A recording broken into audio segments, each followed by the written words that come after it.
सोचो, तुम सुबह उठकर किसी नदी के किनारे खड़े हो।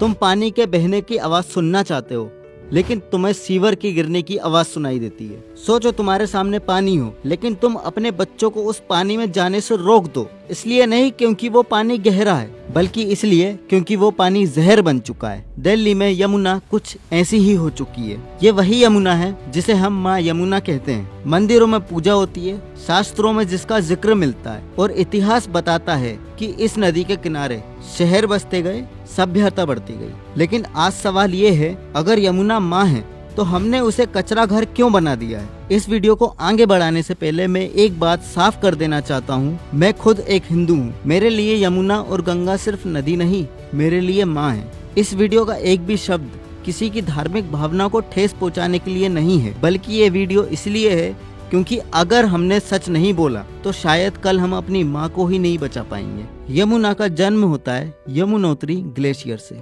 बर्फ से पिघला हुआ पानी इतना शुद्ध कि बिना फिल्टर पिए जा सके। जब यमुना पहाड़ों से निकलती है, वो सिर्फ एक नदी नहीं होती, वो एक जिंदा प्रणाली होती है। उसके पानी में ऑक्सीजन होती है, मछलियाँ होती हैं, और जमीन उसे एब्जॉर्ब करके ग्राउंड वाटर को रिचार्ज करती है। हजारों सालों तक शहर यमुना के किनारे बसते रहे, लेकिन नदी जिंदा रही। प्रॉब्लम तब शुरू हुई जब शहर बढ़ने लगे, पॉपुलेशन बढ़ने लगी, लेकिन नदी को उतना ही रहने दिया गया। यमुना का बोझ कम था। जैसे जैसे दिल्ली बढ़ती गई, यमुना का प्रेशर बढ़ता गया, और एक दिन ऐसा आया जब यमुना एक नदी कम और शहर का ड्रेनेज सिस्टम ज्यादा बन गई।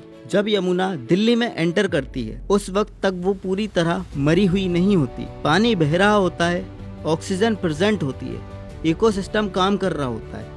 लेकिन जैसे ही यमुना वजीराबाद के आगे बढ़ती है, उसके साथ एक नया रिश्ता जुड़ जाता है, शहर का गंदा पानी। दिल्ली रोज लगभग 3800 मिलियन लीटर सीवेज जनरेट करता है। ये सीवेज सिर्फ टॉयलेट वेस्ट नहीं होता, इसमें शैम्पू होता है, डिटर्जेंट होता है, मेडिसिन का केमिकल रेसिड्यू होता है, और हर घर का वेस्ट वाटर होता है। सेंट्रल पोल्यूशन कंट्रोल बोर्ड यानी CPCB, जो इंडिया की टॉप गवर्नमेंट पोल्यूशन अथॉरिटी है, उसकी रिपोर्ट के अकॉर्डिंग दिल्ली के यमुना स्ट्रेच में गिरने वाले पोल्यूशन का लगभग 85 से 90% हिस्सा डोमेस्टिक सीवेज से आता है। यानी हमारे ही घरों से। CPCB ने क्लासिफिकेशन के हिसाब से दिल्ली में यमुना के पानी क्लास E कैटेगरी में आ चुका है। क्लास E का मतलब होता है ना पीने लायक, ना नहाने लायक, और ना ही एक्वेटिक लाइफ के लिए सेफ। ये मेरी ओपिनियन नहीं, ये गवर्नमेंट रिकॉर्ड है। और इस यमुना नदी में नजफगढ़ ड्रेन यमुना को सबसे गहरा जख्म देके जाता है। नजफगढ़ ड्रेन को समझना बहुत जरूरी है।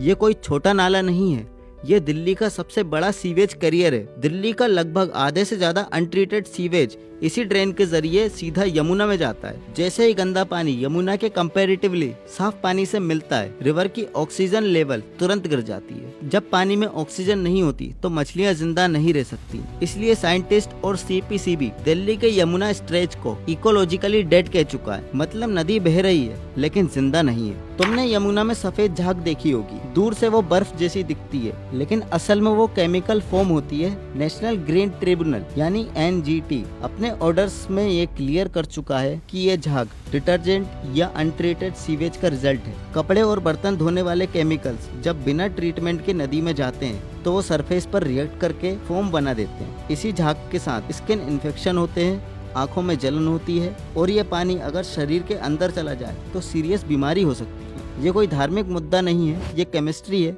और केमिस्ट्री भावना नहीं समझती। अब समझते हैं इंडस्ट्रियल वेस्ट के बारे में, जो धीरे धीरे मारने वाला जहर है। फैक्ट्रीज का पोल्यूशन तुरंत दिखाई नहीं देता, इसीलिए सबसे खतरनाक होता है centre of science and environment यानी CSE, जो इंडिया का सबसे ट्रस्टेड एनवायरमेंटल रिसर्च बॉडी में से एक है। उसकी स्टडीज के अकॉर्डिंग यमुना के रिवर साइड में क्रोमियम, लीड एंड मरकरी जैसे हैवी मेटल्स पाए गए हैं। वर्ल्ड हेल्थ ऑर्गेनाइजेशन के मुताबिक ये मेटल्स लॉन्ग टाइम एक्सपोजर में कैंसर, किडनी फेलियर और न्यूरोलॉजिकल डैमेज तक कर सकते हैं। ये जहर पहले पानी में जाता है, फिर मछली में, फिर खाने में, और आखिर में इंसान के शरीर में। इसलिए यमुना का पोल्यूशन सिर्फ नदी का इशू नहीं है, ये एक पब्लिक हेल्थ क्राइसिस है। यहाँ मैं एक बात बहुत ध्यान से कहना चाहता हूँ, यमुना में स्नान करना गलत नहीं है, छठ पूजा गलत नहीं है, अस्थि या मूर्ति विसर्जन गलत नहीं है। गलत है ये सोचना कि भक्ति का मतलब जिम्मेदारी छोड़ देना होता है। हमारे शास्त्र खुद कहते हैं प्रकृति की रक्षा धर्म का हिस्सा है। अगर हम यमुना को माँ कहते हैं तो उसकी सेहत का ध्यान रखना भी उतना ही धार्मिक कर्तव्य है। भक्ति और सतर्कता